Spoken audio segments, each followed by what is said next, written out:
លួយស្រឡាញ់អូនតាំងពីស្ងួនមិនទាន់មានសង្សារតែមិនដឹងត្រូវធ្វើយ៉ាងណាឲ្យជីវ៉ាបានយល់ពីចិត្តទេលួយកាត់ពីអនុថ្ងៃចង់សារពីប្រាប់ស្រណោយតែមិនហ៊ានទេព្រោះមៀងមេនឹងបងទើបស្គាល់គ្នាតាយូរទៅអារម្មណ៍នេះក៏ស្រឡាញ់អូនខ្លាំ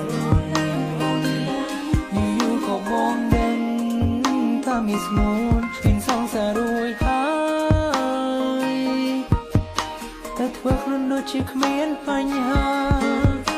មិនខ្វល់ថាអូនមានសង្សារក្រំហើយមានបានជួបគ្នា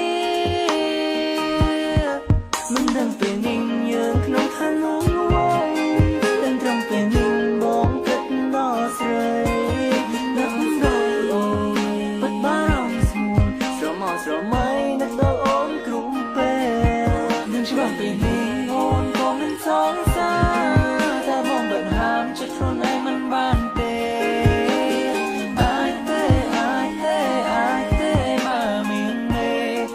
ស្រឡាញ់គេមកស្រឡាញ់បងវិញ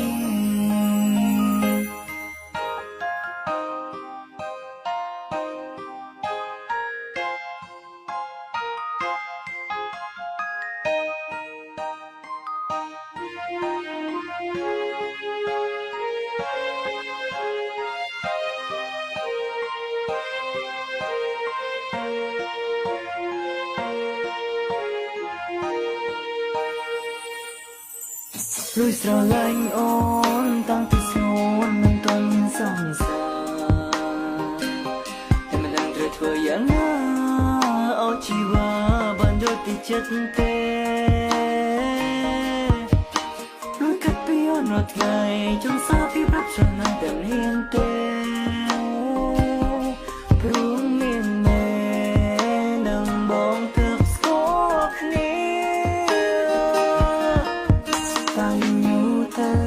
អារម្មណ៍នេះក៏ស្រឡាញ់អូនខ្លាំង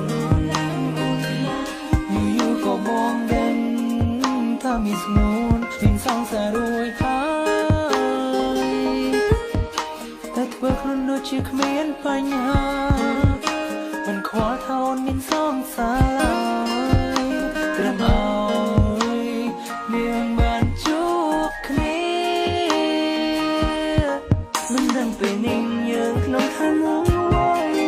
តែត្រង់ពេលនេះបងគិតដល់ស្រីនឹកដល់អូនបាត់បារម្ភស្មួនស្រមោលស្រមៃនឹកដល់អូនគ្រប់ពេលនឹងច្បាស់ពេលនេះអូនក៏មិនសង្សារតែបងបានហាមចិត្តខ្លួនឯងមិនបានទេមានមេជប់ស្រឡាញ់គេមកស្រឡាញ់បងវិញយើងក្នុងឋានៈដឹងត្រឹមពេលនេះបងគិតដល់ស្រីនឹកដល់អូនពិតបារម្ភស្ងួនស្រមោលស្រមៃនឹកដល់អូនគ្រប់ពេលនឹងច្បាស់ពេលនេះអូនក៏មិនសង្សារតែបងបានហាមចិត្ត